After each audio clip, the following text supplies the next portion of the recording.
she said! Let them eat cake. Who took the bomb?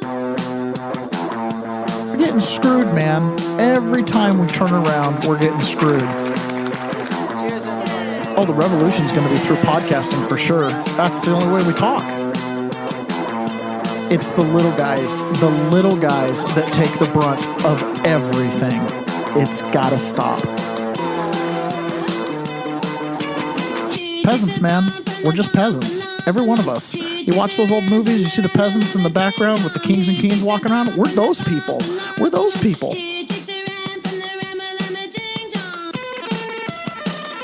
Good morning, peasants. Welcome to another episode of the Peasants Perspective. Ron's back. Yay! No more monologue. It's going to be great. Well, some monologue. Some monologuing. You can't help it, but I'll do a little monologuing. Good morning, everybody. We'll give a couple minutes for people to pile into the chats. Don't forget to comment if you're just coming in. And of course, don't forget to repost the show right in Rumble. Just go ahead and repost. If you're on YouTube, you can repost it too. That'd be great. But just repost it right inside of Rumble, and that would help us a lot. And of course, don't forget to like the show. And then at the end, if you enjoyed it, please leave a comment on the main show page, not just in the live chats. But if you are a regular listener, please at least check in the live chat. We have to have so many live chats every month to meet our content creator goals. Yeah. And we're still a couple short. So I'm begging for chats here before we get to the last days of the month. Because then my begs start to be personal phone calls. Hey, will you start a dummy account and come on at 6:30 in the morning? Chat. So we don't want any of that. Not at all. We don't want any of that. So yesterday it was okay. There are days where months and years worth of news happen, and then there are days where really nothing happens and we just kind of spin around yesterday's topics. Well, we had huge topics last week, aka the assassination of Charlie Kirk, and we could pretty much talk about that for the next few weeks because it's kind of like living in JFK or RFK times. It's like you get to assess it, and we have the internet, we got live footage, and we've got all kinds of things to look at. So there's all kinds of theories and speculation going on out there. Yeah. And I'm basically stuck with my assessment when Trump got shot. A crook shot Trump. That's about all we're ever going to really know about that. Yep. I mean, just everything else from there feels like it's conjecture and whatever. However, the Charlie Kirk assassination did seem to be a turning point. Oh, yeah. For sure. Right. For one thing, the cancellation culture absolutely got turned around big time. Right. I mean, a big name got canceled yesterday. Big name. And so that's happening. I think right now is a masterclass on don't become the thing you hate. The Democrats are learning to become the thing they hate. Yeah, they're finding out. They're finding out what it means to be that thing, and vice versa too. You know, Republicans are growing a backbone, and they're doing some cancellations and doing some stuff.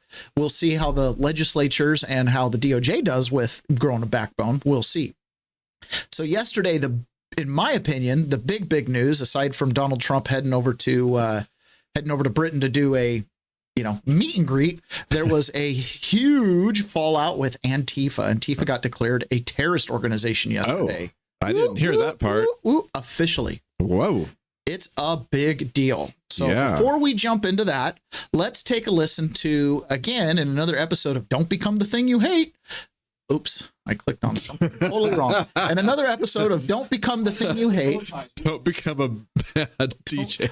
Don't become what? Nothing. A bad commentator. A bad commentator. A bad content creator. Yeah. This is Jimmy Kimmel, who was fired yesterday. His show was indefinitely canceled. Now, here's the great thing about his show being indefinitely canceled. In place of their show, they're running Charlie Kirk memorial videos. Oh, really? Yeah. Interesting. All of your fan base that's like super far left and TDS that would listen to a joke like that. Yeah, we're going to shove Charlie Kirk down their throats tonight. I wonder if that's some kind of penance thing to do. Absolutely. It's some kind of penance. Absolutely it is. They are like, please don't take our broadcast license, which got threatened, right? So this is Jimmy Kimmel when Tucker Carlson got fired. So just remember, right? You are judged by the stick by which you judge. Okay. This is how Jimmy Kimmel reacted when Tucker Carlson got fired. So how do you think people are reacting now that Jimmy's fired? Fox News has severed bow ties with Tucker Carlson. After all these years, they are parting ways, which means he was fired. I mean, that's really what parting ways means. He Tucker couldn't be reached for comment. He's already on a plane to Moscow to meet with his manager. But what a shock. I mean, what an absolutely delightful shock this is. Now Tucker can spend more time at home tanning his testicles and touching himself to that sexy green M&M. Sadly, he's probably not done poisoning old people's brains. The question now is, where will he do it next? Will he go to OAN? Will he go to Newsmax? Will he crawl back up Satan's fiery beehole from whence he came? We don't know. One of the most despicable mother Tuckers ever to appear on American television. Fox News. So that was how Kimmel treated. That's how Kimmel treated Tucker Carlson getting fired. Yeah. Here is Alexandria Ocasio-Cortez, otherwise known as AOC. Tucker Carlson is out at Fox News. Couldn't have happened to a better guy. What I will say, though, is He has a perfect while smile. I'm very glad that the person that was arguably responsible for some of the largest, driving some of the most amounts of death threats and violent threats, not just to my office, but to plenty of people across the country. Okay, so we've seen this. In fairness, there's some crazy magos out there. Okay, Yeah. some I was gonna call them like pinkos, like plink, like but it's like the magos. There's some crazy magos out there. In fairness, but look at the justification. It's okay that Tucker got filed because he drives some of the hate and the threats. Oh, sure. So totally fine, right? Totally fine because his speech extended into other people taking violent action. Okay. I also kind of feel like I'm like waiting for the cutscene at the end of a Marvel movie after all the credits have rolled. And then you see like the villain's like hand reemerge out to grip over like the end of a building or something. But deplatforming works and it is important. And there you go. Good thing. Okay. So, from the horse's mouth, deplatforming works, so shut up with your complaints about it. You invented this culture. The great thing is she's like, I'm waiting for the villain at the end to come back. Well, guess what? The villain came back. Not only did Tucker Carlson himself become bigger, badder, and stronger and more untethered than ever before, because now he can actually deep dive anything. I mean, he's legitimately questioning the moon landing. I mean, he's gone full on truth serum, okay? But here is, at the end of the movie, the monster reaching its hand out and like climbing back up. This is Brendan Carr, the new FCC chairman. Yeah, broadcasters are different than any other form of communication, including here. We're on cable right now. Fox News doesn't have an FCC license. CNN doesn't. But ABC, CBS, NBC, those broadcast stations do. And with that license comes a unique obligation to operate in the public interest. And over the years, the FCC walked away from enforcing that public interest obligation. I don't think we're better off as a country for it. But look, President Trump ran directly at these legacy broadcast outlets, and he exposed them to these market forces. And a lot of these affiliate groups said, to your point, we're tired of carrying this stuff. Late night shows, something's gone seriously awry there. They went from going for applause, from laugh lines to applause lines. They went from being court jesters that would make fun of everybody in power to being court clerics and enforcing a very narrow political ideology. And Nexstar, as you noted, stood up and said, look, we have the license and we don't want to run this anymore. We don't think it serves the interests of our community. Sinclair did the same thing. So there's more work to go, but I'm very glad to see that America's broadcasters are standing up to serve the interests of their community. We don't just have this progressive foie gras coming out from New York and Hollywood. So Jimmy Kimmel said his horrible thing about Charlie Kirk. And then the next day there was some statements by Trump, oh, he should be fired or whatever. Well, then Brandon Carr at the FCC goes, hey, we're going to come after your broadcast license because this is like legit, and laid out the case and was like, ABC, we can do this the easy way or the hard way. And guess which way ABC chose? Easy way. The easy way. Yeah. Jimmy, your ratings suck anyways. You're out. And by the way, we're cultivating the 54% of Americans that like Charlie Kirk. It's awesome. All right, looking at the chats. Good morning, Taylor, with Ron. Mornings with Taylor and Ron. I had to read that twice. Good morning, John Atakis. Good morning, Peasants Perspective. Ron, that was you. Pony Boy, good morning. Tay starting out the pimpin' for chats. Yes, I am pimpin' for chats. If you are a new listener or a listener that regularly listens and hasn't commented in the live chat, You triggered him. Please do. Yes. Carlitos, good morning from Florida, Fort Pierce. And I see over in YouTube, your significant other is also in Florida. So good morning to both of you guys. And Douglas, good morning to you as well. I was just thinking today as I was driving in, I thought, I wonder if Doug's going to say something. And then I started thinking about our time in Philadelphia when we would walk on the upper tier block, watching all of the criminals inside of that cell block and pretending like we weren't. And you had befriended some inmates before I did and had a pair of gym shorts and some shoes. And I was wearing my prison flats with my jumpsuit rolled over, tied around my waist. Oh, man, some good times. Good times. All right. So this was Donald Trump. If you remember back in his debate with Biden in 2020, the topic of Antifa got brought up along with the topic of the Proud Boys. This is where Mike Wallace got Donald Trump backed into a corner to say to the Proud Boys, stand back and stand by, right? I don't know who the Proud Boys are. Well, stand back and stand by, right? Meanwhile, he brings up Antifa because remember, this was the summer of love. This was literally when Andy Ngo was being assaulted, when the Portland courthouse, Multnomah courthouse was being assaulted, when just, across the pond Chaz Chop was going on and 6 city blocks were completely taken over. And the East Seattle precinct was evacuated, emptied, evacuated. Wrap your mind around that. In Minnesota, there was a police station burned to the ground. But meanwhile, they wanted to say, Antifa's not real. It's just an idea. Maybe they said that. To do something about Antifa and the left, because this is not a right-wing problem. This is a left. FBI director. This is a left-wing white supremacist. Antifa's an idea, not an organization. Oh, you got it. Not militia. That's what his FBI. His FBI director said. Well, then, you know what? No, we're done, sir. We're moving on to the next. We're moving. That's not an idea. Everybody in your administration tells you the truth has a bad idea. Can I tell you what? You have no ideas. Antifa is a dangerous. All right, radical gentlemen, group. we're now moving. It's funny looking back at something like that. He lied about his son's laptop. He lied about taking money from Russia. Mm-hmm. He lied about Antifa and this. Oh, it's just an idea. Oh, really? Right?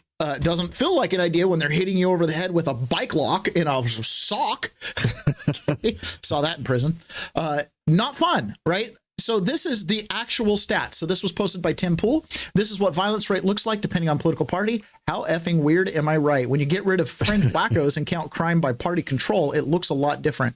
This is when you look at crime stats that are motivated by politics.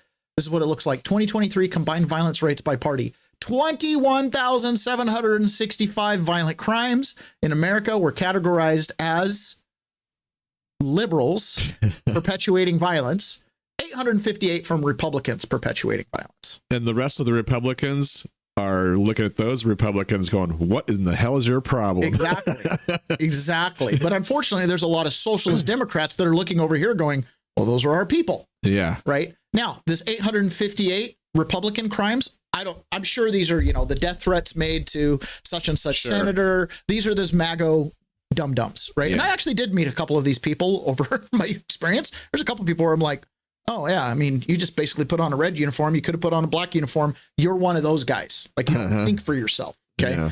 But either way, there's no comparison. No. This epidemic, right?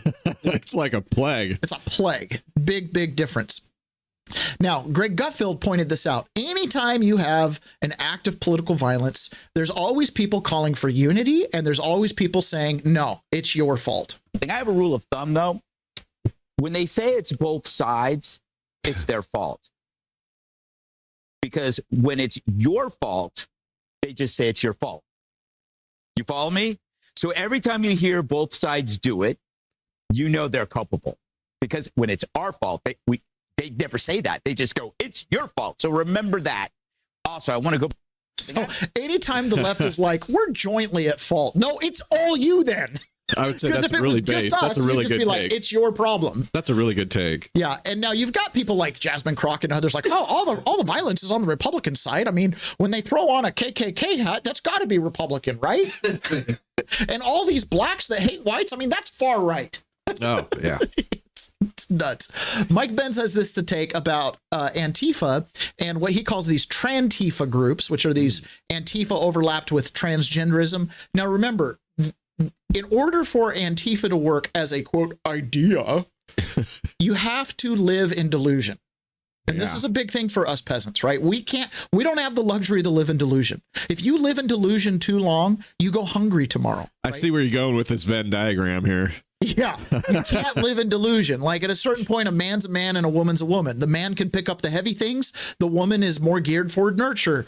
Like Andrew Tate, who I kind of despise for a lot of reasons, but he actually had a good take on this. He's like, I believe in gender equality, but not gender equality. He's like, clearly we have different roles. A man cannot have a child, right? But a man can make a child with a woman. That's two parts of one whole. They make themselves complete. So anyways, for these Antifa people to believe in the Antifa ideology, you have to be untethered from things like, you know, market forces of capitalism. You don't believe that supply and demand can solve most problems. You don't believe in human ingenuity. You generally believe that resources are scarce and there's a pie to be divided. It's a lot of stuff what other people would call reality. Yes, like they just can't see it. Their paradigm doesn't work within it. It's just a fight against the man thing. And of course, Antifa, if you can get your mind around that political ideology, it's just two steps more and you're around the ideology of there's no gender and everything's fluid. Oh, yeah.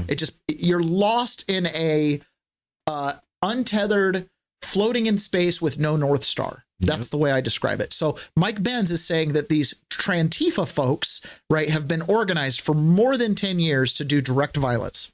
This State Department Trantifa network. They serve as militant boots on the ground in Europe, in South America, in Asia. And I pointed this out when you're talking about these networks, you even see Republican support for it. I pointed this out in Bangladesh, for example. Last year, when the Biden administration ousted the democratically elected prime minister in a coup, what was happening was the State Department was funding their little CIA cutout groups like the National Endowment for Democracy. Documents leaked online of the IRI, the International Republican Institute, which is the Republican wing of the National Endowment for Democracy, and their baseline assessment of the situation in Bangladesh and what options could be used by them with State Department money to destabilize the country, to bring it to its knees because they did not expect to be able to win the next election. And a big part of that destabilization strategy was working with the transgender community in Bangladesh. I mean, this was a Republican Chamber of Commerce operation, and yet you had the Republicans spending millions of dollars on the Bangladeshi transgender community because they could be easily radicalized and serve as the boots on the ground fodder against the democratically elected government in Bangladesh. And so you had them funding transgender dance festivals, transgender education clinics, transgender music and cultural events. You had them juicing the financial funnel of the entire network through all these different philanthropic or arts and cultural style names. But what you're doing is you're paying the people, you're paying the organizers. So the State Department was giving out these grants to these different groups, including the National Endowment for Democracy, which is a Republican cutout, right? It's the Republicans, you know, you got red team, blue team, and they both get their CIA cutout. And so is this like NGO money? Yeah, this is NGO money that gets funneled past the State Department. This is why getting rid of USAID and so many of these programs was such a big deal, because that's where those programs ended up. Like, I always think of this really famous example when we sent $20 million to Pakistan for gender studies. Pakistan. And Lindsey Graham was like, well, you know, I want equality of rights in Pakistan. So, I mean, $20 million isn't that much. It's not a big deal. And he blew it off. Like, this is what they were doing with it. Right? They were creating these groups. Now, Andy No posts this. The Antifa cell in Corvallis, Oregon, south of us here, has published an after-action report on the fallout from Charlie Kirk's assassination. Now, keep in mind, if Antifa is just an idea, who would go about publishing something like this? Who would put a logo on it, right? I mean, of course, they admit fearing the loss of their ability to mark conservatives for death with no pushback. especially as some apolitical institution groups and businesses now feel safer expressing sympathy to Kirk's family and supporters. They also conclude that attacks on Sean Feucht's Christian worship events have been a PR disaster, with cameras showing masked Antifa militants assaulting families and children at those events. To counter a possible cultural shift away from their dehumanization tactics that are mainstream on the left, Antifa suggests exploiting divisions on the right to divide and conquer. They suggest using Israel as a wedge issue. Okay, so this is very important for us. I sat down with Proud Boys.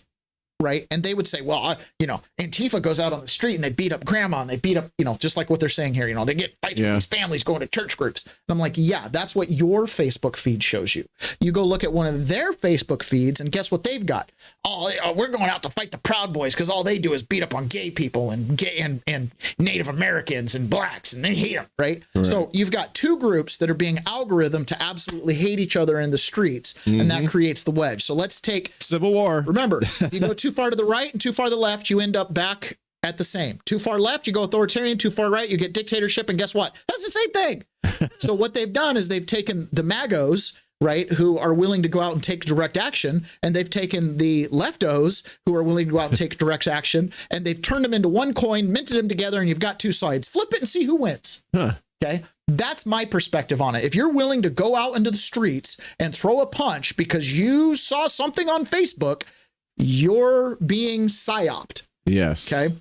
So this is what they say in their little thing. Addressing mobilization like these require careful consideration. The most similar rallies that we have seen in the PNW, Pacific Northwest, have been following homophobic evangelical preacher Sean Feucht, where followers of a similar non-combatant mall church family demographic has shown up in great numbers. Anti-fascists have attempted to counter several of these rallies in Portland and Seattle, but these counters have been unequivocal, optical, and tactical failures. They're doing a sit rep. Simply put, black bloc counters of what appear to be normie worship events with children in attendance is decidedly a bad look and contributes to the American conservative persecution narrative, galvanizing otherwise politically inactive conservatives. This is particularly relevant as many apolitical businesses and institutions, including UO itself, have expressed public sympathy to Kirk and his cause. As such, anti-fascists must work to find more creative ways to counter this political movement. Okay, Antifa has an agenda. They're trying to counter a political movement, what we would consider the conservative movement or the Republican movement. Okay, one opinion may be working to drive wedges between different segments of the right.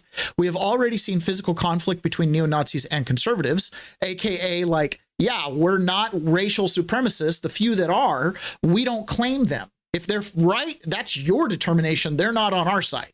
Okay. Right. So they already know there's a wedge. But in the left side, they can just group everybody together. Oh, bunch of cisgender white people, and some of them have KKK hoods. They must all be Republicans. You know what I mean? And conservatives at these events, when a group of bruisers associated with SoCal Active Club jumped a rockabilly guy at an event in Huntington Beach. One possibly useful wedge in this context is Israel. Conspiracy theorists have already jumped to blame Kirk's assassination on Mossad, claiming a lifelong Zionist was on the verge of becoming J-pilled. Okay, so Antifa, this is my prediction, is going to essentially disband. They're all going to take off their all black and they're going to start wearing red, white, blue. And then they're just going to show up at conservative events and they're going to be the guy that's like, all the Jews are bad. Right. Everybody who hates Jews, come over here. Right. And then you're going to have another guy going, hey, yeah, we're super Christian. We don't like blacks. Everybody who doesn't like blacks, come over here. You see what I'm saying? How effective do you think this will be? Effective enough that it could really destabilize groups, for sure. Absolutely, for sure. It could destabilize I don't know, groups. Man. If I saw a guy in my group doing that, I'd be like, get out. Well, that's because I say it so blatantly. They'll say it really nice. You know, it's like the racial recruiting I got in prison. You know, sometimes you have to sit and check yourself. In fact, Doug, you might remember this. We had a friend in prison that was covered in swastikas and whatnot. And, you know, someone called him a racist and you stepped in and said, well, I don't think he's a racist. He says he's a white separatist. And I looked at Doug and was like, Doug, this, I'm not a cougar, I'm a puma. You know, it's like potato, tomato, you know, I'm not a white supremacist. I'm a white separatist. Okay. You know what I mean? It's like, they can get really sly in how they kind of make their appeal, right? So Anyways, now this is Dan Goldman. Now you've got to know who Dan Goldman is. Dan Goldman was an attorney that got brought in to prosecute Donald Trump. He was on Donald Trump's, he was one of the counsel that was part of Trump's impeachment. Right after he got done doing Trump's impeachment, he got handed a seat in the House. That's what happened. Okay. As soon as he got done with the impeachment, boom, he goes and runs for political office. And now he's an elected representative. Keep in mind, this guy is an attorney who made his bones lying about Donald Trump. We know they lied because we've seen the evidence. Okay. But yet this man is taken seriously because he's got his little pin. Well, I'm starting to realize, it's not like a new realization, that a lot of these guys with these congressional pins aren't worth nothing. I've just seen that the president on a social media has announced, "I'm pleased to inform our many USA patriots that I'm designating Antifa, a sick, dangerous, radical left organization, as a major terrorist organization. I'll also be strongly recommending that those funding Antifa be thoroughly investigated in accordance with the highest legal standards and practices." Your reaction? Well, I hope he can first define what Antifa is, because there is no Antifa organization. So maybe that's good for social media, but it really is non-existent. But the point is that he's using the Charlie Kirk murder as a pretext to go after people that he disagrees with. He, on the very night of Kirk's murder, you will remember, accused the left of committing the murder when the murderer had not even been caught or identified. This is all a pretext. And it is a shame, I think, as Ram said, that Charlie Kirk actually stood for free speech. And instead, they're using his memory to attack free speach. I think it's funny. I've just seen that suits them. He's like, his memory stood for free speech. It's like, it's not what you said 48 hours ago. But now that you're like, oh, hey, Republicans are coming after free speech. Yeah, let's use that. We already played the Jimmy Kimmel. They don't care about free speech. We already played AOC. Deplatforming works. Do it. Right. But they knew. AOC told you, I'm worried about the monster coming back up. Well, guess what? Introduction to monster. Right. This is it. You silenced conservatives for years and years. The scale of this cannot be understated. Right. We got deplatformed. Yeah. We got deplatformed. Millions, not a couple thousand, not a couple hundred, not 100,000, upwards of 2 to 10 million people had their Twitter, Instagram, Parler, Facebook accounts obliterated. Mm-hmm. Taken off, gone. Wake up one day, can't log in, right? Gone. Don't like what you're saying. Don't like who you are. No due process. I have a right to due process. Do you? Do you? Okay. Gone. They came after 1,600 January 6 defendants. They came after, I don't know, 50 or so alternative electors between Michigan, Arizona, and Georgia. They came after at least 92 Republican organizations, including TPUSA and the Republican Association of Attorney Generals, including Peter Navarro, Clark, a whole bunch of others. Okay. They tried to take the United States government and weaponize it against citizens. No matter what you think of their politics, they tried to take all the tools of the government, warrants, surveillance, bank skip trace records, two-hop warrants, and they entrapped and surveilled and spied on millions of Americans. And at least in the thousands, 2,000 plus lives, including mine, were directly affected by lawfare, as in they got dragged into court, hauled off to jail, and, you know, had to deal with the law that was being weaponized against them. The scale of this cannot be understated. And who were the enforcers? Antifa. If you were a J6er and you lost your job and your employer was at all sympathetic, guess who was there to make sure that employer didn't express that sympathy? Antifa. They were there to stage the boycotts. They were there to post the bad Yelp reviews. They were there to, you know, do call campaigns. If you just work at some local shop and no one ever calls for you, and all of a sudden in one day, 3 or 4 people call your boss and harass him, you only have to do that 1 or 2 or 3 days. And the boss is like, this is never going to stop. You're out of here. You see what I'm saying? They did that. The scale of this cannot be underestimated. There are millions of Americans that have a story about being censored, and the, you know, Antifa was the enforcers of that will go untold. It is no small deal, and it's requires a lot of funding. I think that's one of the things that you're going to find is very different from conservatives and liberals. Liberals in many times have to be paid to do these things because of the top-down central planning aspect of their ideology. Republicans, they're just going to do it. And that's one of the reasons why conservatives and peasants in the end always win. Because peasants, when pushed to a certain point, start to take their own action, and their action is logical. That's the thing that when you go look at history and you go look at how the peasantry, I mean, we're talking about the peasantry, the people that no matter what happens or who's in charge, got to live here. They have an ability to reset themselves to the nuclear family, to, you know, plant your garden in the spring, harvest in the fall. We have an innate ability to get back in touch with the circadian rhythm of life. You're watching that right now. And part of that means burning off some of these parts of our society, like the who knows what gender you are part. That's useless. That has no utility to us. You see what I'm saying? Yeah, oh yeah, I see it. And the politicians and the money that has backed that, there's no utility to that. Your only purpose is to destroy us, right? Because there's no utility. There's no breeding. There's no advancing civilization or society or culture. You have no utility. If you follow that ideology, you will end up sleeping under a bridge because no one's going to make anything, create anything, or do anything. The people that are using capitalism, which you oppose, and then they're paying you to make sure they don't have competition. That's the only way I can think of it. Okay. So this network of people getting paid and stuff like that is being revealed. Steve Bannon, I believe, has an inside track on this stuff. And this is what he has to say about it. And what we found in Utah was shocking. One of the reasons I don't think we're getting full information, I think Cox and these progressive Mormons, right? I know it's a big battle behind the scenes with the Mormon church and what's happened and people like Cox. They're trying to suppress information to see that, hey, this part of this murderous militia are made up of young Mormons that are furries or, you know, transgender or part of this LGBTQ radical militia, right? You need all that. Now people are coming out online and saying, hey, there's been, the NSA knows there are like 20 international intelligence operations, cell phone data. This is my point. We need to flood the zone with real information that people are standing in back of. And I appreciate the fact that Cash has taken charge of this. They're saying that Dan Bongino is going to leave in a couple weeks. I would plead with Dan Bongino not to do that. Number one, Dan Bongino is such a great guy, but not to do that because we need Dan Bongino there, because I think Dan Bongino is somebody the audience in the MAGA movement trusts to get to the bottom of it.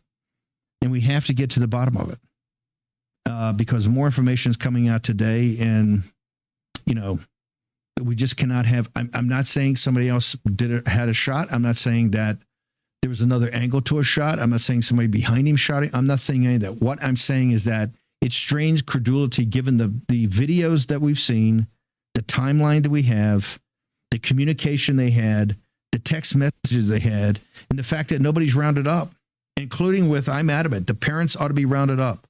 The gay lover rounded up. Everybody in the Discord chat rounded up. Round them up and bring them in. Round them up and bring them in. And just let them sit there until you finish a thorough interrogation. And don't let things, oh gosh, we didn't do it, and some, things have gotten erased or memories fade, because it's not good enough. And I don't think the War Room audience is a pretty good indicator of kind of common sense America, decent America, the backbone of the country. And I can tell from talking to people in the chats, etc., I don't think one of you right now believes what we're being spoon-fed. And this is why I say that this fight against the deep state, you saw a shift against Kash Patel. Kash Patel had every right to go back on him, given the history of Shift and given what Shift has done to this president and to the MAGA movement. And some of that's coming out now with Arctic frost and other things. There's a lot more to disclose of things that are coming. And Shift should right now not even be in the Senate. He should have been turfed out by the governor because he'd been indicted. And he hasn't. He's allowed to run around the Senate. This is because of a backup of that other part of this, the investigations and the taking apart of the deep state through legal means. So now we have two things. And one is only going to get solved until you have the apparatus in place, the structure in place to go after it. And when I say go after it, it's not to just go after the furries in the Discord chat. It's not to go after even this young shooter. It's to go over that next layer of who trains these people. And then the next layer of who provides these platforms, the companies, the individuals, who finances it, who's their partners in the media, who their partners in politics, and particularly where the money comes from and how much that money comes from overseas. Charlie Kirk, we talk about this all the time. Charlie Kirk had not a ringside seat. He was in the arena. He had a better feel, I think, than anybody in this country of how the Chinese Communist Party has taken over these universities and spread chaos. They may not be there, selling the little red book and getting everybody to sign on to Chairman Mao out of the gate. They don't need to. They need to sow discord. They need to sow chaos. They need to put doubts in people, everything from their gender to their family's history to the history of this country.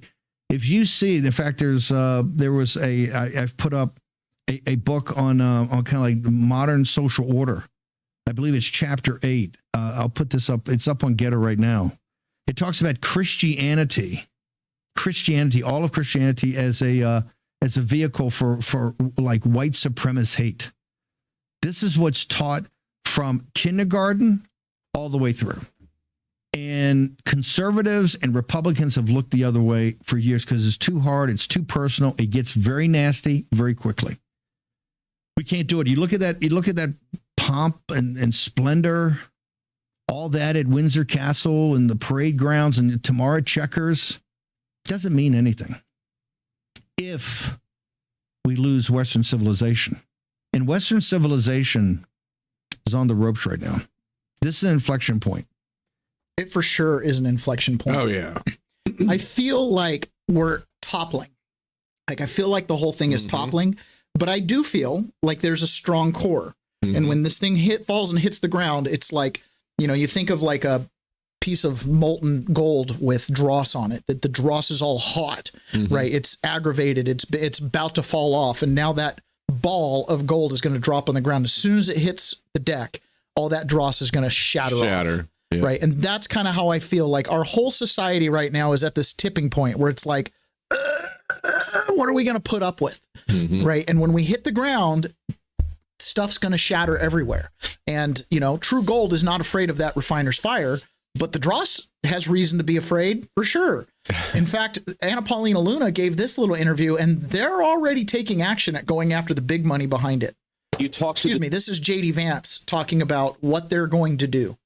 Mother, you talk to the shooter's father, you talk to the local district attorney, you talk to the FBI director or the deputy director of the FBI. You look at every ounce of evidence that we have, and it is clear. This is a person who grew up in a pretty normal family, actually had a pretty good home life, who was radicalized by the far left, by the social networks of the far left, by the ideas of the far left, and got so far down the path of radicalization that he killed my friend. That is not a both sides problem. My friend is dead because of left-wing political radicalization. And if you want to cut that out, then be honest about it and look yourself in the mirror. So the right, like let's say you go down a Christian rabbit hole, 99% chance you come out the other side trying to love everyone, to forgive, to not judge, to be extremely tolerant, to judge yourself more than you judge others, right? If you go down the left rabbit hole, 95% you come out going, hey, I don't want you to judge me. And if I perceive that you're judging me, I can take action against you. And I want you to be tolerant as I am with myself, and not basically ever thinking that anything I ever do is wrong, and you need to conform to me. Right. It's very different. And if you don't conform, then it's okay if we, harass you. But when Christianity comes to those people, and Christianity doesn't take the approach of, now I'm sure there are many preachers, or you're a sinner, you're going to hell, but they take the approach of, you can change you can make better decisions. You can be accepting and loving of others, even those who just want to be accepting and loving. You know what I mean? That don't want to tolerate certain behaviors. It's a different paradigm. Their thought process, that ideology, right? You're free to have whatever ideology you want, but when you extend it to its logical conclusion, it ends up worshiping death. It ends up worshiping destruction. It ends up worshiping isolation. It ends up worshiping segregation. It ends up, you know what I mean? It ends up worshiping separation. Prove us wrong. Yeah, prove us wrong. Prove us wrong. You go far enough down any one of your ideologies like that. Oh, my ideologies, we're completely inclusive and whatever of all the gays. And, you know, we want you to be tolerant. Well, pretty soon you end up with a society full of gays and no straight people because you continuously go, you can't judge us, but we'll judge you. See what I'm saying? Don't become the thing you hate. This is Anna Paulina Luna talking about the funding and how they're already taking some action here. You know, Glenn, that we were on the show talking about Neville Singham, how he was funding the Party of Socialism and Liberation, coaching a lot of the stuff. Comer signed on a letter to the U.S. Treasury to freeze all of his assets. And I just met with Judge Janine, and he's guilty of a FARA violation. I think the Department of Justice is going to be charging him with that. So, you know, miracle of for miracles. Charlie. Miracle of miracles. Yeah, we were just talking about. This will be the first billionaire that's going to be indicted since Donald Trump, and before that, Bernie Madoff. Okay. Whoa! This new George Soros information that Ryan Morrow has just released, or is it 1:00 Eastern yet? The information that Ryan Morrow released, which we're not going to cover because we've already covered it tangentially many times, is the money networks, how George Soros gets money to the streets of Ferguson, Missouri, how he got money to the streets of Portland, Oregon, et cetera, et cetera. Right. I mean, you're going to be able to get George Soros on RICO charges, something I've been asking for 15 years. And it's by the way, Glenn Beck played a clip of him 15 years ago laying out how George Soros was funding left-wing violence and agitation in America. Happening. I think, you know, there's just no better name to name Charlie's movie than Turning Point. I mean, we are truly at a turning point, and I couldn't be happier. You know, Glenn, that we were on the show talking about Neville Singham, how he was funding the Party of Socialism and Liberation. It restarted. That's the beginning of the clip. Neville Singham. So that's pretty good. We'll see how long it takes for them to actually get the assets. Now, we wouldn't be a decent conspiracy show if we didn't go all in. So this is George Webb, who we played a clip the other day. He's an on-the-ground investigative journalist, goes out and actually, you know, gets boots on the ground, talks to people. He does what really media does never, ever do. It's actually shocking when I watched, I don't know, 30, 40 of his videos yesterday. The amount of stuff he gets by literally just going down. Like there's one where he's walking down the street where the shooter ran. He's like, where did he park his car? Oh, he parked his car over here. Did you guys see him? Yeah. Did he have a gun with him? No. You know what I mean? Like, okay, so the authorities are telling XYZ, but they clearly didn't interview the person who he parked his car out in front of, you know, or the different drop points for the guns and stuff like that that he figured out. So he's kind of putting a lot of stuff together. But one of the things that he is making very clear, and you've heard, we talked about it yesterday, you heard Bannon talk about how you've got the Trantifa, Antifa level, and then you've got the military, right, who are training the street thugs and are in that ideology. Well, and then above that, you've got the billionaires. So the military has a part in this. Whoa, tell me more. Weren't you? Oh, you were just watching yesterday, right? So the military, Bannon described this. He says, you got to get into the military. And that I believe is where this administration might draw a line. Okay, yeah, we're going to go after all the Antifa thugs, but we're going to ignore any military connections. The reality is the shooter, his boyfriend, and others, they were in this tranny group, this chat room, and this is what one of the things he said. I don't think it's this video. He says, the state of Utah is going with the lone wolf, disenfranchised transgender narrative. Right. He goes, however, that tranny group is not a tranny group. That's a cover name for transitioning into private militia. He says these guys are ROTC people that are being recruited to join militias to essentially go fight in Ukraine and do other things. One of the things he pointed out, because we know there's something going on with the old man that was arrested, a second person that was arrested, that were diversions. So just think, boom, shot goes off, and some man stands up and goes, I'm the shooter, I'm the shooter, I'm the shooter, to distract the cops while the actual shooter gets away. You just thought of that in the moment? No, instantly you know that there's some coordination happening. And then you find out about gun drop points and how that worked out. And, you know, there's really, he makes the allegation that the sheriff from the county where he's at went and got grandpa's gun, drove it up to Salt Lake, and that's why it's in the freaking purchase box, and dropped it off in the bushes. And that chat log is backloading to basically, I had the gun, I wrapped it in a towel. It didn't say you wrapped it in a towel in its box. There's so much that doesn't make sense, right? But it makes it, to me, some of this makes more sense when you listen to what he's saying. And part of it is because I understand kind of the mechanics behind the scene, how what he's saying could work. Okay, hello everyone. George Webb at the Utah State Capitol. I'm standing, I think, exactly on the spot where Tyler Robinson was recruited by this group called Armed Queers. And how impossible this is going to be for you to believe. Now remember, armed queers, and what did we just hear about the State Department doing in Bangladesh? Mm-hmm. Using the tranny groups to overthrow their government. Mm-hmm. So you use the disenfranchised, sympathetic to this transgender movement, which has no North Star or tether, right? And you get them involved in something like this. Well, you can point them any which way you want. Point them any which way you want. And one of the things he says with the guns and the drop points, he goes, imagine you have 20 guys that are in on this, that are being recruited. And one guy takes the fall, but the other 19 guys participate, even if it's just one or two guys. One guy drops a gun, goes and retrieves a gun, helps out. Right. Well, when this is all said and done, if they get away with it, they just participated in a murder as accessories, got covered up by the state, you have them forever. They're your patsy now because no law can touch them because you manipulated the law to get them out, and now they're yours forever. He says this is a way you do an operation like this, give up one, but everybody who helped them gets protected and they move on. Right. And now they're 100% in. If they ever flip, you just, this guy participated in that shooting. He's gone. Transition's actually very simple. It's simple. You go for ROTC, high school and college folks that show aptitude, and you get them to get into a covert program run out of the state of Utah by Governor Cox with Zelensky. They were here bear hugging in 2024. Do you remember that when Zelensky came to Utah and they were like, oh, we're friends? Right out of this Capitol building. And the armed queers are actually based at the ROTC building at UVU. Now, they recruit right here on these steps. They recruit right here, basically going for disaffected youth who are willing to live a life of adventure, the mercenary overseas adventure. It's disguised as a Mormon mission. If you don't believe that about armed queers, look at their State Department Q-level clearance. If you don't believe that about armed queers, get their State Department Q-level clearance.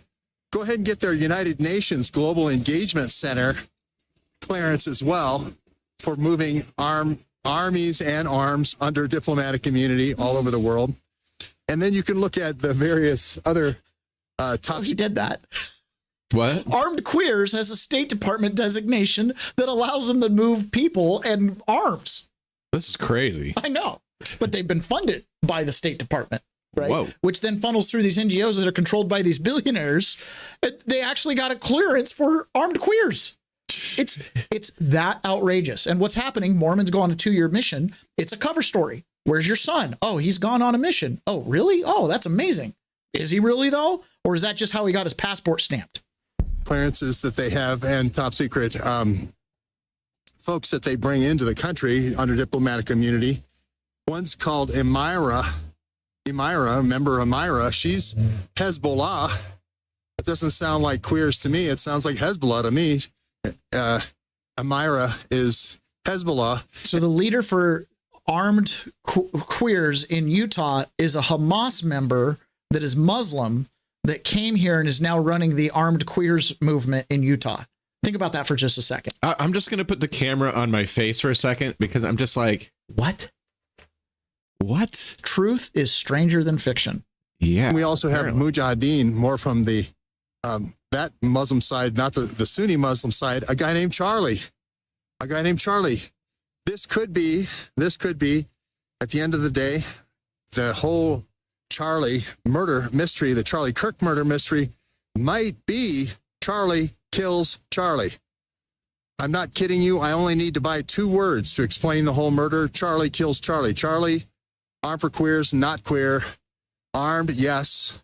Q-level clearance with the Q in queer, yeah, big time. With the State Department, United Nations Global Engagement Center, and also in the ROTC buildings on every major Utah campus, not just UVU, We went up to Logan, Utah State up there, all the universities, BYU, etc., all over the state. Greg Cox, Zelensky. The Cox connection. Huh. And if you remember, there was that, what was he? He was a mayor in Utah that was accused by the sheriff of being a cannibal and doing ritualistic sacrifice. And then the guy resigned, and then he had a adoption agency in Ukraine, and he went ahead and took off to Ireland, which has no extradition, and is still running his Ukrainian adoption agency. And he was a mayor in Utah that the sheriff accused of cannibalism. And then that thing just kind of brushed away. But we have one of our longtime listeners since season 1 worked in the office with the sheriff and the mayor that ran off. Saw the whole thing go down, front row seat, and was like, ah. Yeah. Again, truth is stranger than fiction. Oh my God. I believe we are being sold a cover story. I think bits and pieces of it are true. The parts that don't make sense, trust your intuition. Honestly. And I thought about this a lot yesterday. I was like, do you know how much easier it would be to believe the documents that the DOJ writes?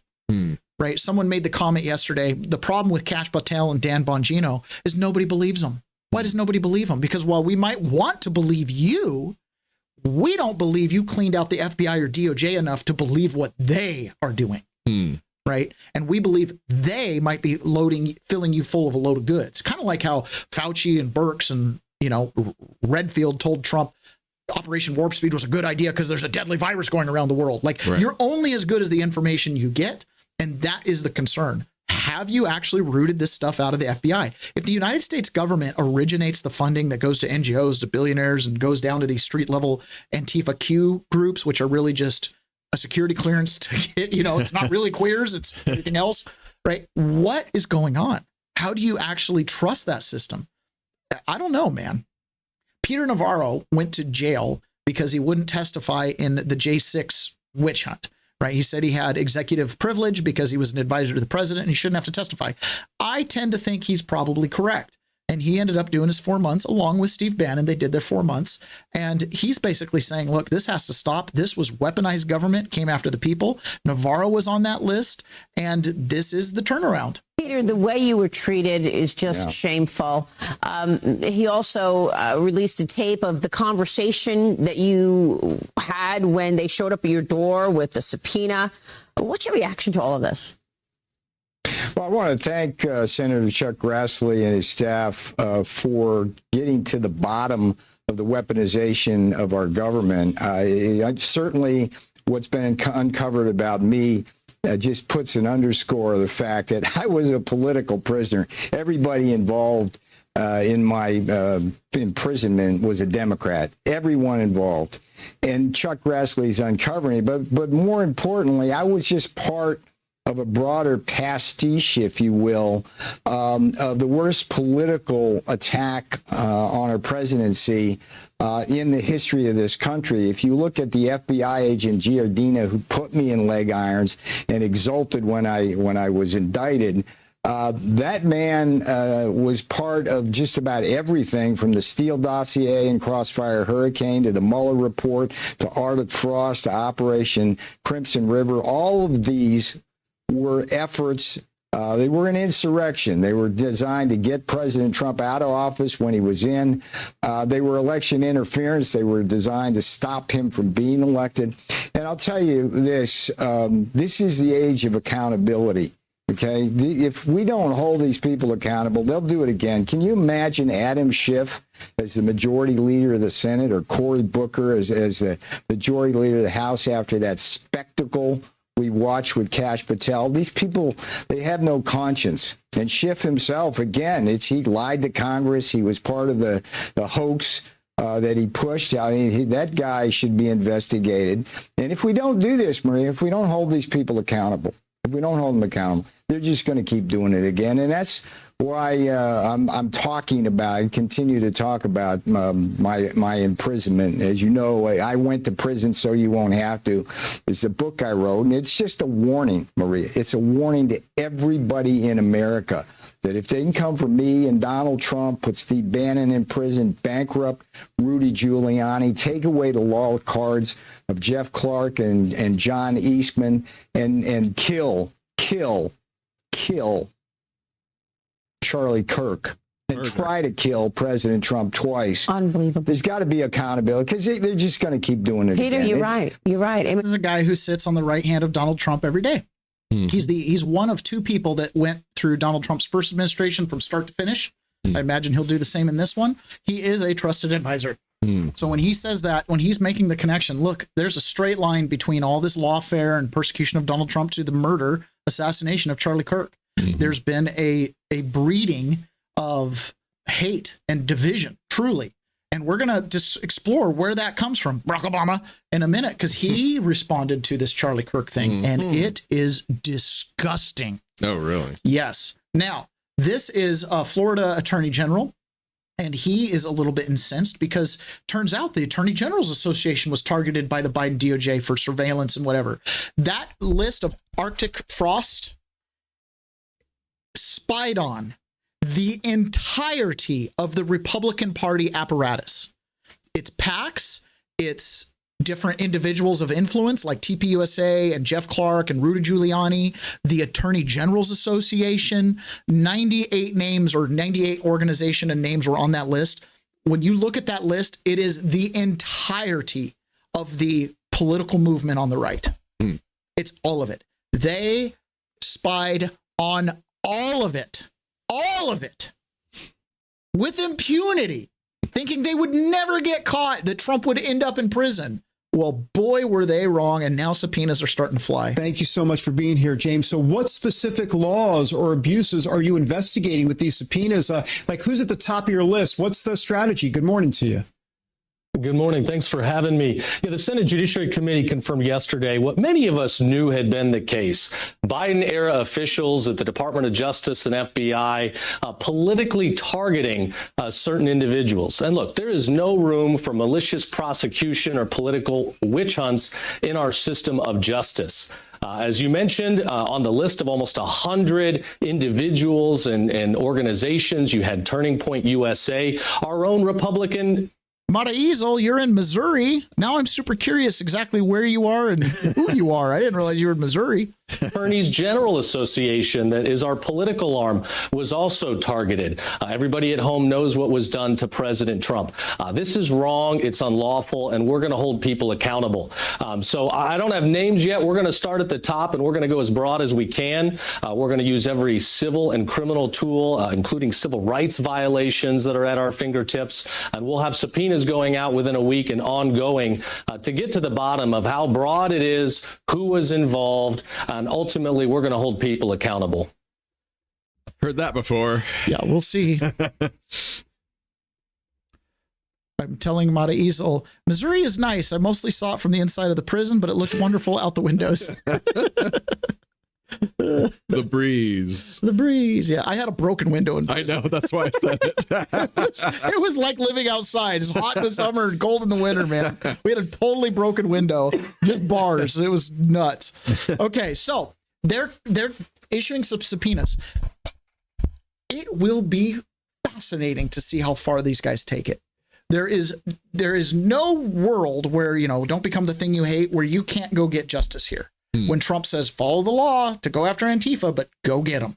When they hit someone on the head with a bike lock in a sock, they need to go to jail. When they accept compensation to do the hitting with the bike lock, whoever offered the compensation got to go to jail, right? And honestly, it needs to go all the way up the ladder. If we need to expose the State Department like we did USAID, so let it be done, right? We've got to know. Alina Abba posted this. Remember, she's the attorney that was in New Jersey that kind of went through the whole you're appointed, now you can't get confirmed, and now the judges removed you, and then you got reappointed, and then they removed you again. Well, the judges are at it up in, where was it? Up in Delaware. This judge put in an order because they've got another situation where you have a temporarily appointed attorney. And in this order, this judge just puts this out there, is like, oh, hey, the attorney can't be here after such and such date. And then it says this at the end. Now, for any political science junkies out there, okay, this is one of those things where you're like, wait, what? Judges appoint prosecutors? If this was the case, your entire judicial system collapses, right? The idea of adversarial interest. Now, it's a facade. It's not real. They go golfing together and hang out together. The prosecution, sure, and the judge. but you have to like at least have the appearance of separation. Yes. So this goes on at the last paragraph. Therefore, so it's basically saying where in the event the president does not appoint with the advice and consent of the Senate, United States Attorney for the District of Delaware before November 11th, 2025, the court decides to appoint a United States Attorney to serve until the vacancy is filled. The court would appoint only a person the court deems qualified for the position. What? Now, therefore, at Wilmington in the 17th day of September 2025, it is hereby ordered that if a person wishes to be considered by the court for a possible appointment by the court under 546D as United States Attorney for the District of Delaware, effective November 11, 2025, that person shall complete and submit to the clerk of the court no later than October 7th, 2025, an application for court-appointed United States Attorney position posted on the court's website. Okay. They're running an employment ad for the United States Attorney for the District of Delaware. The court is doing that. Come on down and apply, kids. So Todd Blanche, who's one of Trump's attorneys, said, I would strongly urge the chief judge to revisit our Constitution, particularly Articles 2 and 3. The responsibilities laid out there make clear the appointment of the United States attorneys are first and foremost the duty of the president of the United States, not the courts. Yeah. When they say judicial insurrection, this is how it looks. How did the judges get control of all the courts? Doesn't the president appoint attorneys? Well, not when the judges don't like the president. Then they just hire their own. They'll literally put an ad on Craigslist, man. Hey, you want to be just come in and interview. Tell us that you'll only prosecute Trump's enemies and we'll put you as the United States attorney. Oh my goodness. Now, yesterday, something didn't happen in the Congress that I expected to happen. Ilhan Omar was put up for censorship. Now, she married her brother. She likely allegedly committed immigration fraud. Her chief of staff has now taken a plea deal for, was it taking bribes or giving bribes? I can't remember. Somewhat money laundering, money something scheme. She divorced her brother, then married her white campaign consultant person thing.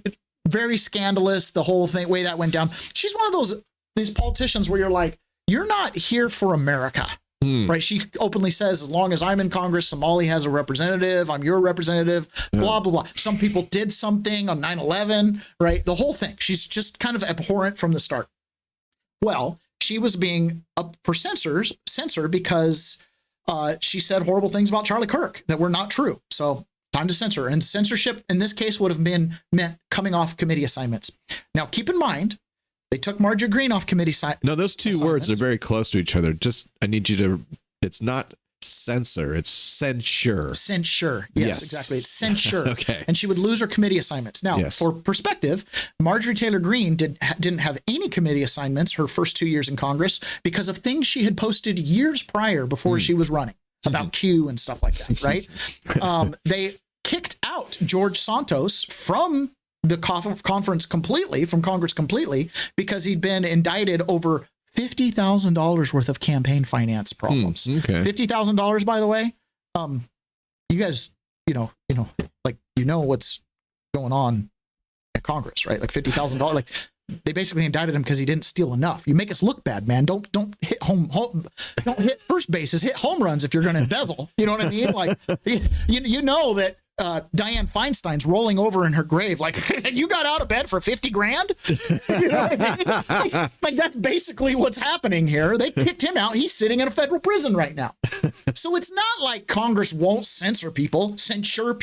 And it's not like, they won't censure him for stupid reasons, but they couldn't censure the congresswoman that is under indictment for assault on a federal officer up in New Jersey. Couldn't get her censured. And so they came up with this vote yesterday for Ilhan Omar. And I personally thought it was going to be kind of a no-brainer given the whole Charlie Kirk thing. Yeah. 4 Republicans voted against censure. What? Yeah. But see, here's the thing. So let me show you this. So this was kind of the ringleader of voting against censure of Ilhan Omar, right? This is Representative Corey Mills. He sold out Charlie Kirk Republican voted in favor of jihadist Ilhan Omar keeping her committee assignments to save his own seat. Mills has just ended his career in the GOP. He's got an offer at MSNBC. Now, so here's the other 4 congressmen that didn't vote, just so you can see their pictures. Is that the same dude? That's the same dude right there. These are different people. Okay. So it's Flood, Hurd, McClintock, and Mills are the Republicans that voted not to censor Ilhan Omar. Now, here's the dirty little part. And we mentioned this a number of weeks ago. Representative Mills happened to participate in some revenge porn and happened to write some really nasty messages and threatening messages to a former girlfriend that he was cheating with on it. I don't know. The whole story's salacious and almost don't care, right? But he was up for censorship too yesterday. Representative Corey Mills added September 16th, 2016, updated September 16th, says report from House Committee to Rules of Company. So he was up for this. Democrats on his vote to not censure or remove Ilhan Omar from committee. Corey Mills engaged in quid pro quo. Greg Seeser brought a censure against Corey Mills yesterday right after the censure of Omar was read. Democrats offered to withdraw their own censure resolution against Mills for the vote to protect Omar. Mills faces an ethics investigation over allegations of abuse and revenge porn with a former girlfriend. Corey Mills took the dirty deal. Speaker Johnson should move immediately to remove Corey Mills and have a special election for his seat. Yep. Good luck.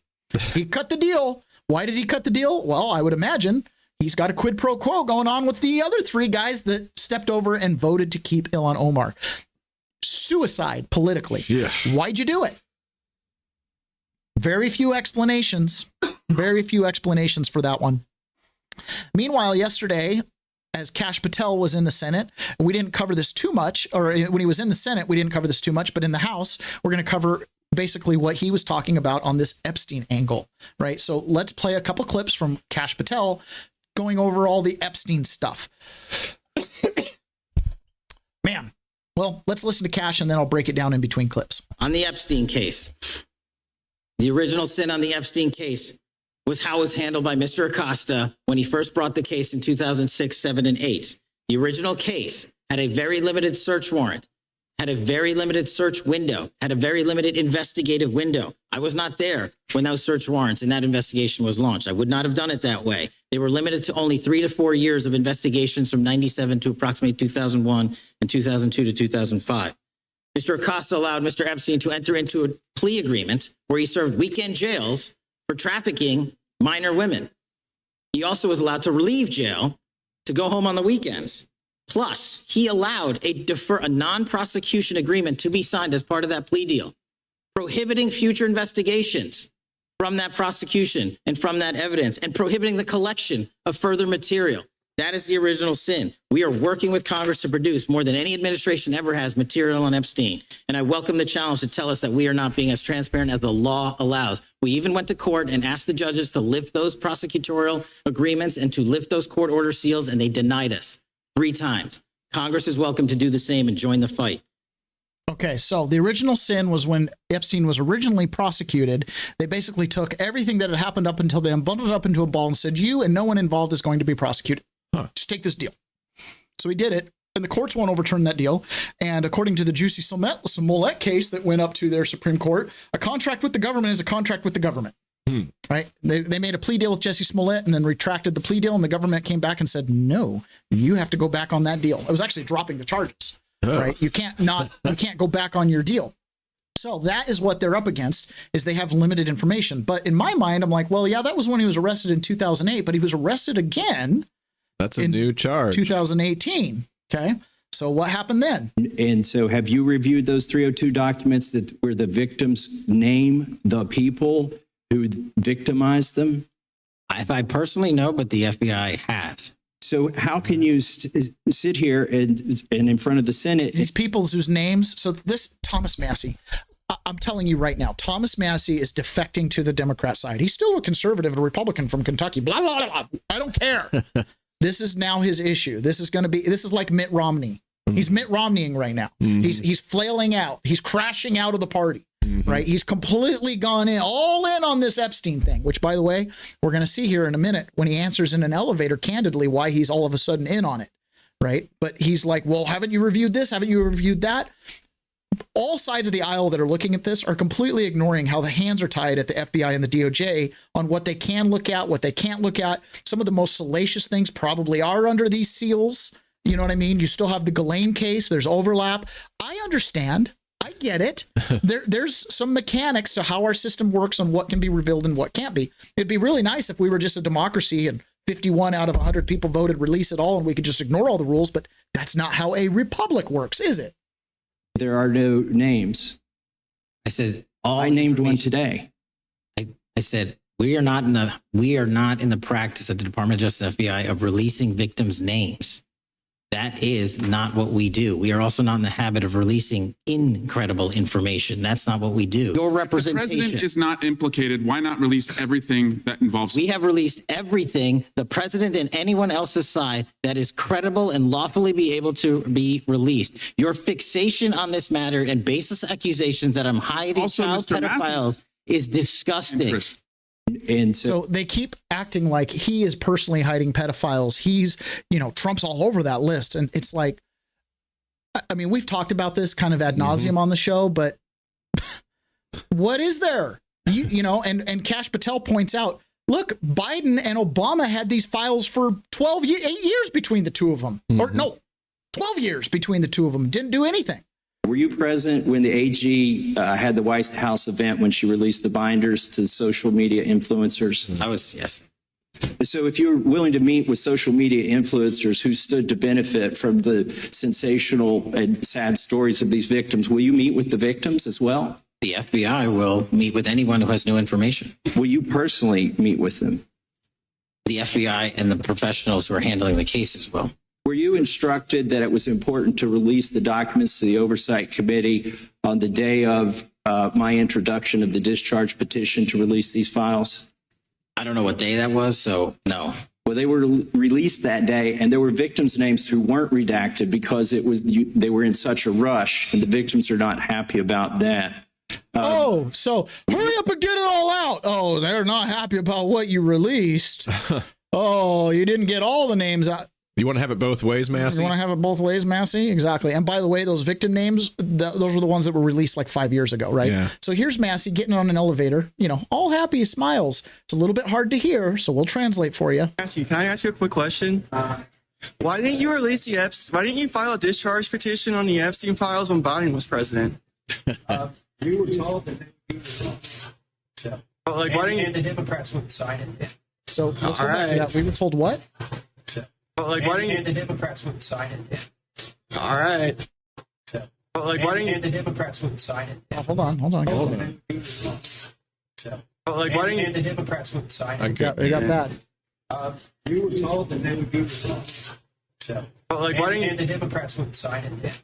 Basically, the Democrats would sign it. He said that we were told that they would be released and the Democrats would sign it. Yeah, we were told they would be released. I'm assuming he's saying by the campaign, when the campaign was saying that, and the Democrats wouldn't sign it. So I didn't do anything about it. I didn't even tweet about it for 4 years. But as soon as Trump got in, Trump, release it. Elon says you're a pedo, which, by the way, Elon's totally backed off that. In fact, he's apologized for it because, there's a possibility he's not a pedo. There's a possibility that he was falling victim to this kind of nonsense narrative. Putting this one because I did have to make sure that I wasn't going crazy. But when I say that you are the least qualified FBI director in the history of the FBI, that is real because you are the only one that never even served with the FBI prior to joining.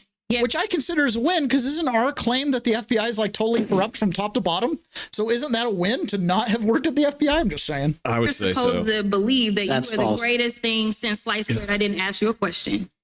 Now, what I want to go through is to talk about why you are a failure and why, honestly, we just need to tell you bye-bye. I know that you got a little upset and you put on your show for your boss because it seems like you're trying to save your job when it came to talking to Senator Booker yesterday. Hold on. I mean, this feels like we're listening to Cardi B. That's right. If you go listen to her old stuff when she was in college, she was super articulate. She's taken on this accent, this attitude because... And what's up with the garb she's wearing and all the gold and the glasses? She's got money now. She's got money. Gotta get the bling bling. Okay, she's got money now. No, it's bad. All right, I mentioned Barack Obama. This is 5 minutes long. Okay, hard to listen to Barack Obama for 5 minutes. So what I'm going to do is I'm going to turn up the speed just a little bit. So if you find him tolerable, just know it's not that he's tolerable. It's just that I sped him up just a hair. Okay. So this is Barack Obama describing how you can both, you can both blame the Republicans for Charlie Kirk's death and, no, you can just blame the Republicans for Charlie Kirk's death. Okay. Yeah, he's pretty much going to explain that in great articulation. Hot take. That, because Charlie died for his ideas, it's okay to point those ideas out. I mean, we shouldn't be violent, but, whatever. So this is Barack Obama, the great divider in chief, spewing more of his stuff. And hopefully for those of you that didn't hear this when he was president, that couldn't hear the dog whistling that he would do, hopefully now in our heightened environment of kind of seeing the red-blue division and the elite versus us division, hopefully now you can hear it a little better. When it happens to some, but even if you think they're quote unquote on the other side of the argument, that's a threat to all of us. And we have to be clear and forthright in condemning. Now, that doesn't mean that we can't have a debate about the ideas that people who were victims of political violence were promoting. And so I've noticed that there's been some confusion, I think, around this lately. And frankly, coming from the White House and some of the other positions of authority that suggest, even before we had determined who the perpetrator of this evil act was, that somehow we're going to identify an enemy. We're going to suggest that somehow that enemy was at fault. And we are then going to use that as a rationale for trying to silence discussion around who we are as a country and what direction we should go. And that's a mistake as well. And so, look, obviously I didn't know Charlie Kirk. I was generally aware of some of his ideas. I think those ideas were wrong. But that doesn't negate the fact that what happened was a tragedy and that I mourn for him and his family. He's a young man with 2 small children and a wife who obviously, and a huge number of friends and supporters who cared about him. And so we have to extend grace to people during their period of mourning and shock. We can also, at the same time, say that I disagree with the idea that the Civil Rights Act of 1964 was a mistake.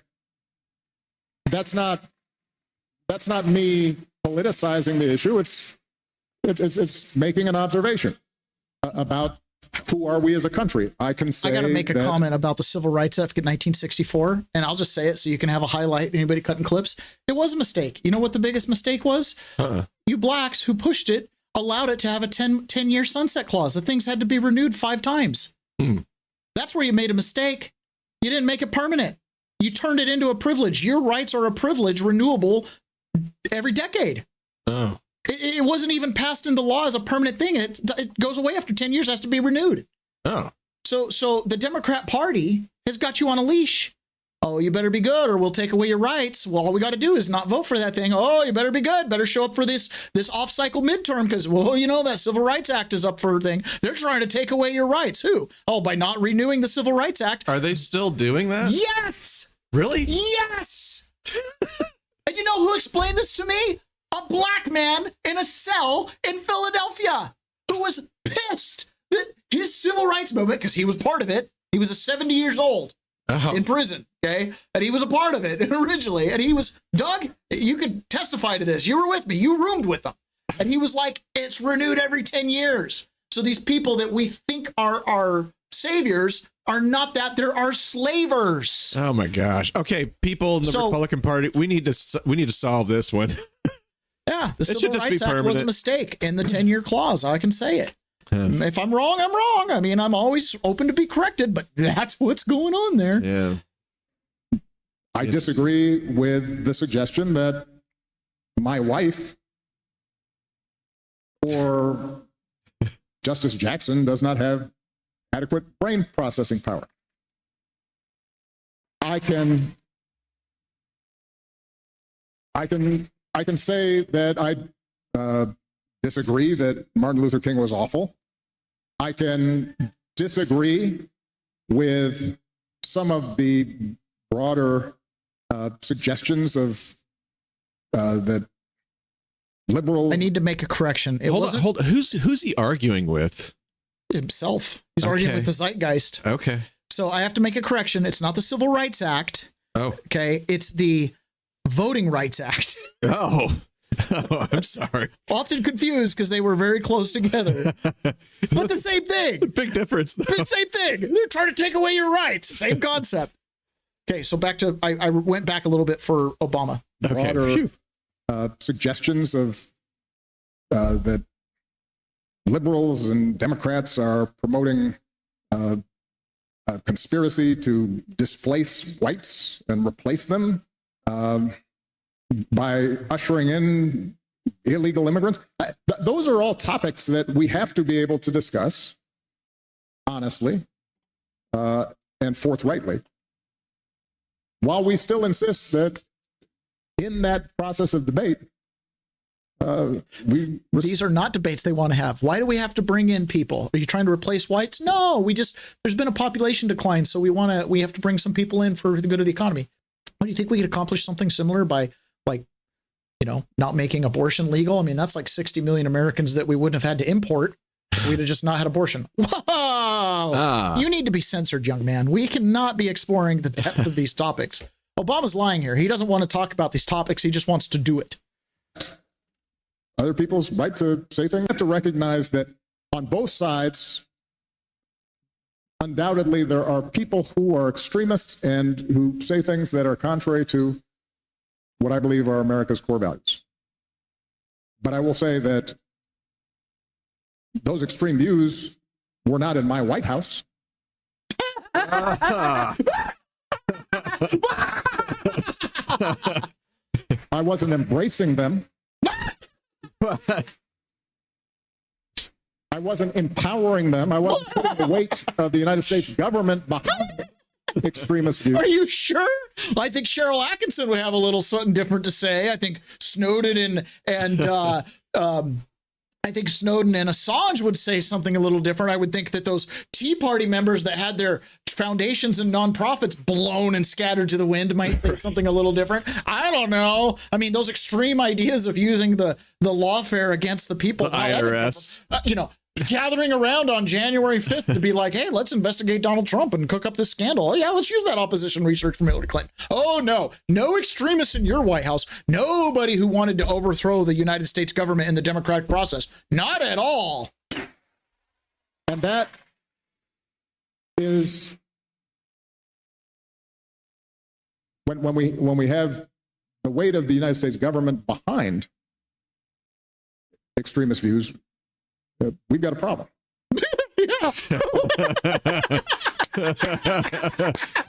I love all the blinking. He was blinking hard. Oh, he's blinking hard. His chest. The body language there is. We got a problem. We got a problem. Here is Beta Unger Sargon, who offers a rebuttal to this, and it's great. She does a better job than I could. I can't even hardly take it serious. I just mention President Obama's remarks. Yes. Because I'm seething about this. This is ostensibly like the standard bearer, and he comes out there and he acts like, I'm gonna do the unity. I'm gonna do the thing. We can both condemn what happened to Charlie in no uncertain terms and say we disagree with him.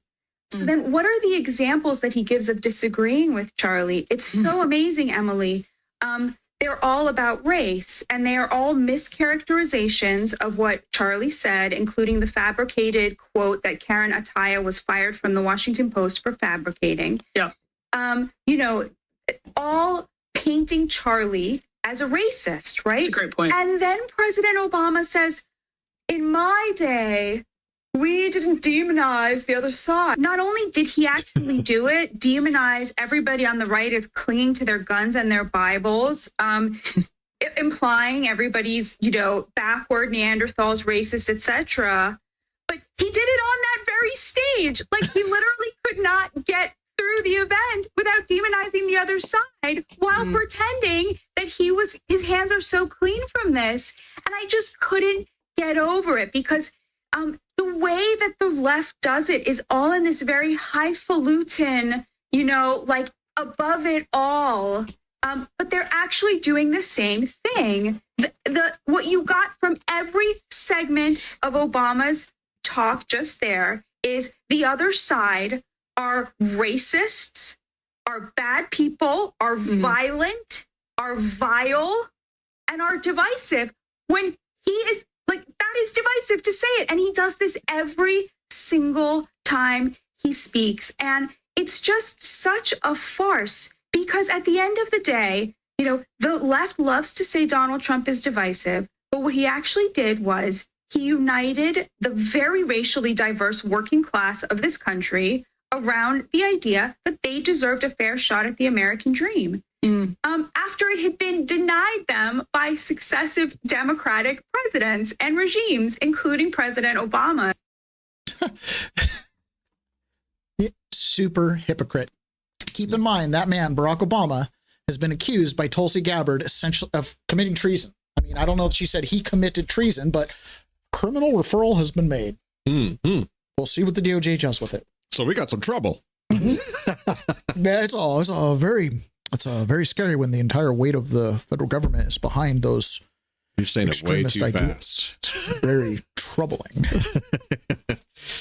All right, guys, that's it for the main portion of the show today. We are going to jump over to the private, and we've got quite a bit of content there because we didn't do the private side yesterday because I was flying solo, and there's a possibility I might not do the private side again tomorrow. So we are going to jump over there. We're going to hear Senator Mark Wayne Mullen catch Susan Monraz, the former director of the CDC, in outright lies. Ooh. We are going to hear Susan Monraz cover up for who her attorneys are. Hint, hint. Same attorneys as Lisa Cook, Letitia James, and I think Adam Schiff. Okay. She's going to cover for her attorneys who are literally sitting next to her. And then we're going to be talking a little bit. We're going to hear Rand Paul critique her as well about COVID. It's going to be CDC. The former director of the CDC was only there for like 30 something days, just absolutely, in my opinion, kind of getting obliterated. She came in there with a story. She walked out with more problems than she walked in with. So those of you that join us on private, we'll see you there in just a moment. Those of you that are on the public side, we'll talk to you again tomorrow. Bye. All right. All right. We're in the private.